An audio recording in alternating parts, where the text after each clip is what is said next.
By 2050, 75% of the world population will be living in cities, and we will be approximately 2 billion more people than we are today. The intense growth of the cities will be challenging in many ways, as cities are resource demanding, resource consuming, and detrimental to the environment, and as they require development and maintenance of infrastructures, dwellings, and facilities. Cities need a stable distribution of energy and water, and a stable disposal of rainwater and wastewater. And cities are vulnerable to rough weather like storms and downpour. The interaction between different forms and systems of energy and future transportation calls for new solutions, and the increasing data amount of the city must be structured and incorporated in intelligent systems for energy, climate, water, transportation, etc. In a larger perspective, the supply issue makes both the cities and their inhabitants vulnerable. Non-functional cities inhibit and limit the opportunities of their inhabitants, and this may be destabilizing in the long run. It is therefore of utmost importance to develop models and partnerships to optimize the security of supply of the cities, reduce their environmental impact and resource usage, and make the cities less vulnerable to outside effects.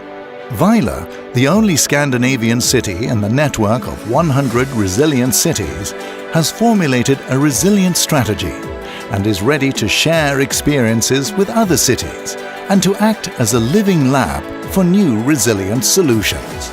The 100 Resilient Cities Network has made a movie about the nature of resilience and the challenges we are facing all over the world.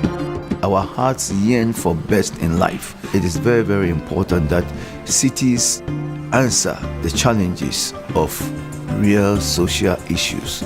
Who knows what's going to happen? So maybe we should be preparing for what we don't expect the unexpected. A resilient community actually knows how to respond no matter what happens. It's very clear that we are faced with a number of problems, both emanating from nature and man. We have to consider that everything is done keeping resilience in mind.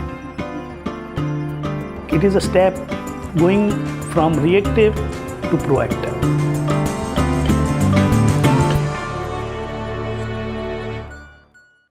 The inception of 100RC from the substantive side starts with Rockefeller's deep engagement in cities for decades. In 2013, the foundation was celebrating its centennial anniversary, and it wanted to make a big statement. And it looked around the world and it saw three major trends: urbanization, globalization, and climate change. More than 50% of the world's population, for the first time, now lives in cities.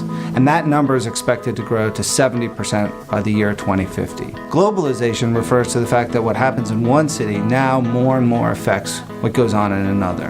More and more cities are at risk to the effects of climate change. They sit in some of the most vulnerable areas, whether that's river deltas, on coastlines, or in high plains that are more impacted by drought and rainfall shortage. And so, in order to recognize both their centennial but also be responsive to these macro trends, the foundation announced 100 Resilient Cities. The four core offerings for 100 Resilient Cities: first, a Chief Resilience Officer; second, help and assistance in creating a resilience strategy; third, access to a platform of services and partners; fourth, access to a network of cities and Chief Resilience Officers.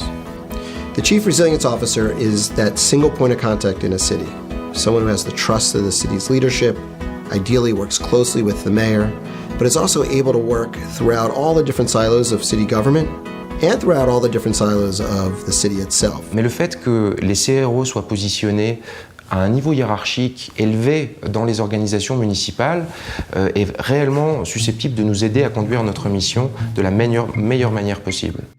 So the first thing that a CRO does after they're hired is begin to develop a resilient strategy for their city. And the first part of undertaking that strategy is like taking a physical for the city. They need to understand what the overall resilience health is, so where they're strong and where they're weak, where they're healthy and where they're fit and where they're not. A lot of the planning processes and strategies that are developed are about the strategy itself, and then you're done. And with 100 Resilient Cities in this process, it's really about implementation. To help the cities actually solve their challenges, there will be access to a platform of services. 100 Resilient Cities platform is a funded suite of tools, services, advisory support from the leading nonprofit, academic, and corporate sector partners who have all contributed their time and resources to help our cities execute upon their resilience strategies and achieve their resilience goals. The quality of the partners that are accessible to us is really something a city like Norfolk just couldn't afford. In addition to all of the great platform resources, this is when the network actually of all of these global CROs can provide one city all of their global institutional knowledge. La oportunidad que tuvimos de encontrarnos con otros CROs, de saber que no estábamos solos, no que hacíamos parte de una red con un compromiso mayor con el mundo. The city has to believe in what they're trying to achieve. They have to identify with the risks and exposures, and then we can figure out how to complement that. We can't accomplish very much as a platform partner without the motivated city behind it. So I go back to my city, fired up, and absolutely sure that I will engage even more with my Chief Resilience Officer to put this right at the heart of what we do. We are working in 100 cities with the aspiration of sparking a resilience revolution in 10,000 cities around the world. As the 100 are built out and they are working together, they actually, we hope, will become the linchpin of a global movement around building resilience. They will represent 6 continents. They will represent a depth of understanding about what resilience means and how to build it. Cities are the future. They're both our biggest risk and our greatest hope to solve climate change, to solve sectarian conflict, to solve overpopulation, crowding, human needs issues. So that's really the long-term play for us. 100 is great, 10,000 is game-changing.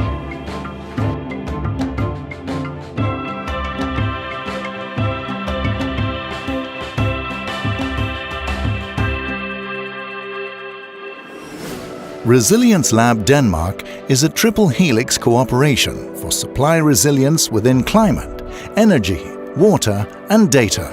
We collect, discuss, and distribute resilient knowledge and experience from all over the world to all cities in Denmark and the rest of the world, with a focus on the implementation of city solutions. Resilience Lab Denmark is open to everyone. Companies, consultants, and municipalities, etc., with an interest in the future resilient development of cities. Resilience Lab Denmark offers knowledge, network and internationalization, lots of workshops, education and exhibitions. See all opportunities at resiliencelabdenmark.dk.